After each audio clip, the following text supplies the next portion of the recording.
Hey everyone, welcome back. If you're new here, thanks for stopping by.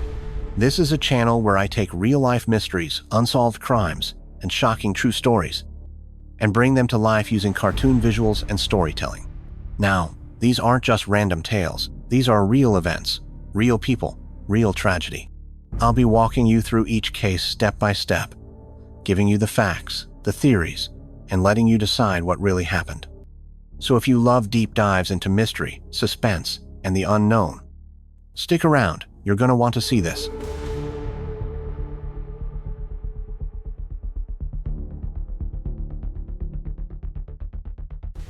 So, picture this. It's the summer of 1969. Woodstock is just weeks away. Peace signs are everywhere. Music fills the air. But somewhere, far from the music and love, a different kind of energy was building. In a dusty ranch outside Los Angeles, a man named Charles Manson gathered followers around him. He wasn't violent at first, just charismatic.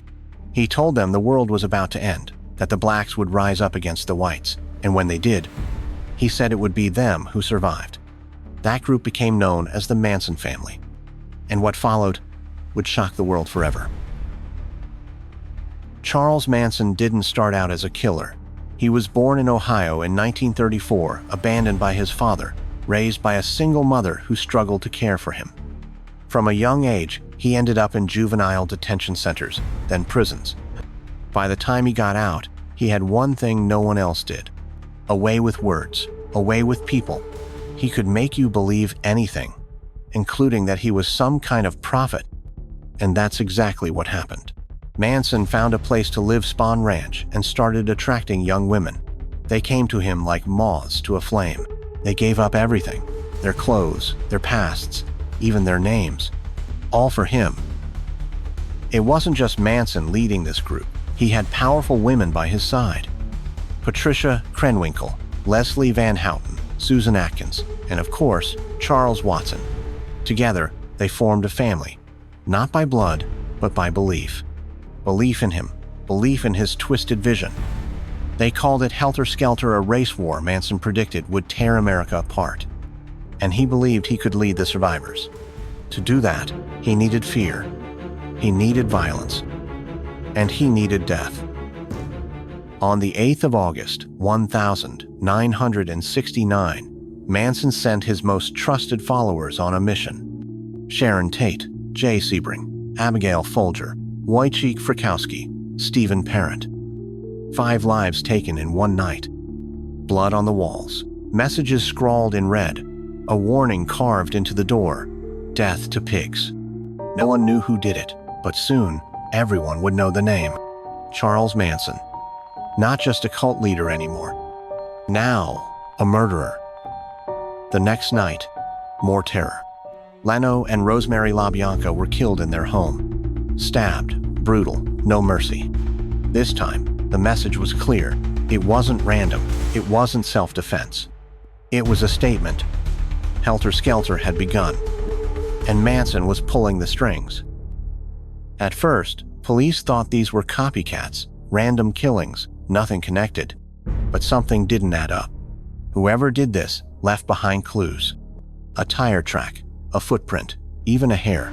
And then there was the car, found near the scene, stolen, owned by someone connected to Spawn Ranch.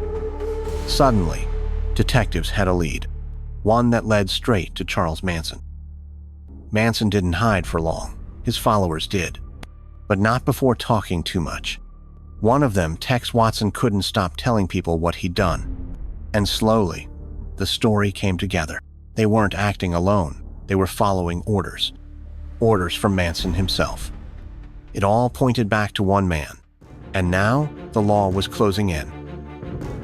The trial began in 1970. It was unlike anything anyone had ever seen. Manson sat quietly, watching, listening. His followers, Patricia, Leslie, Susan, stood accused of murder. And yet, everyone knew who really pulled the strings. Manson controlled every move, every word, even from behind bars. The courtroom became his stage, and the world watched in horror. After months of testimony, the jury reached its decision. Guilty on all counts. There was no doubt. These killers had acted under Manson's control. They were sentenced to death, later changed to life in prison. As for Manson, he faced the same fate. Locked away forever. But his influence would never die. Charles Manson may have died in prison, but his legacy still haunts us today. His name lives on in movies, books, podcasts, and documentaries like this one. People still ask, how did he control them? Was it brainwashing? Or something darker? And most importantly, could it happen again? If you enjoyed this deep dive into one of America's darkest chapters, don't forget to like, subscribe, and hit the bell for more true crime stories. Thank you for watching. And remember, the truth is always stranger than fiction.